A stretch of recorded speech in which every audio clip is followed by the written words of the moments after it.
Sébastien Germain Adjavon est à nouveau condamné par la Cour de répression des infractions économiques et du terrorisme CRIET.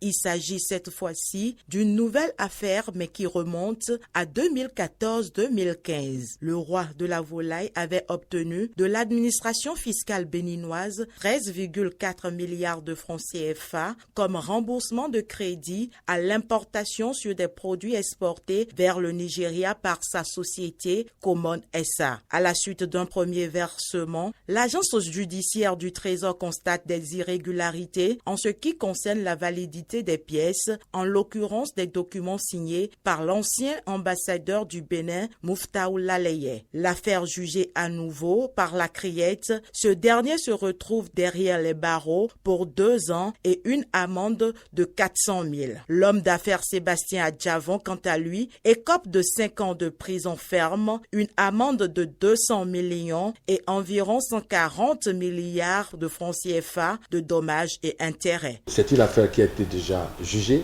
On est tous surpris donc que cette affaire refasse surface. Jugée depuis 2014 et à l'appui d'un protocole. Un protocole qui engage l'État, qui engage la signature de l'État béninois.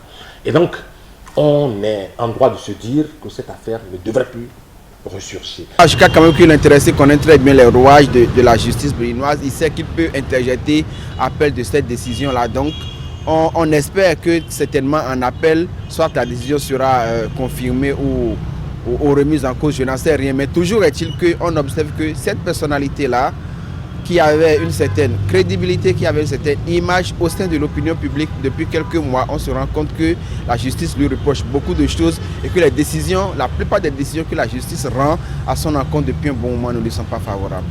Ce que moi je retiens de façon fondamentale, c'est que c'est la justice qui est en train de faire son travail et dans notre pays, il existe vraiment une justice et si elle estime que les citoyens concernés se sont rendus coupables des actes qui sont ainsi sanctionnés, je crois qu'elle était en droit donc de prendre cette décision. Une énième condamnation de l'ancien candidat à la présidentielle de 2016 en exil politique en France. Et pour qui connaît les relations qui ont existé entre l'actuel président du Bénin, Patrice Talon, et ce dernier, comme l'analyste politique Perzo Andagonou, cette sentence prononcée par la CRIET n'est qu'un acharnement politique à travers un harcèlement judiciaire. N'est-ce pas, c'est-à-dire la descente aux enfers des bonnes règles sur lesquelles on a toujours fonctionné ici. C'est des questions qu'on a le droit de se poser. D'abord, simple citoyen. Et aussi, professionnel des médias. On doit pouvoir aller au fond pour se demander, mais qu'est-ce qui ne va pas bien? L'AJT qui est aujourd'hui plaignant, c'est-à-dire l'agence judiciaire du Trésor, c'est ce même AJT qui a paraphé ce protocole. Je ne voudrais pas citer Madame Lapson, par exemple, qui était agitée à l'époque. C'est l'État est une continuité. Nous n'inventons pas le fil à couper le beurre. Moi, je suis simplement mal à l'aise à l'idée que l'on puisse instrumentaliser la justice pour arriver à ses fins. Une opinion que ne partage pas André Dossa, journaliste politique. Je ne vois pas, moi, ce qui me concerne, de l'acharnement, parce que au moins ici, dans ce cas-ci, je sais que ça date de l'autre régime, le régime Boniaï, qui déjà est monté au créneau. Il me semble même que la plainte devrait même dater depuis cette époque-là. Si c'est de l'acharnement de la part de Patrice Talon, il est venu au pouvoir en 2016, je crois que ce sera difficile d'en conclure qu'il s'agit d'un acharnement. Toujours est-il que c'est la justice qui a parlé.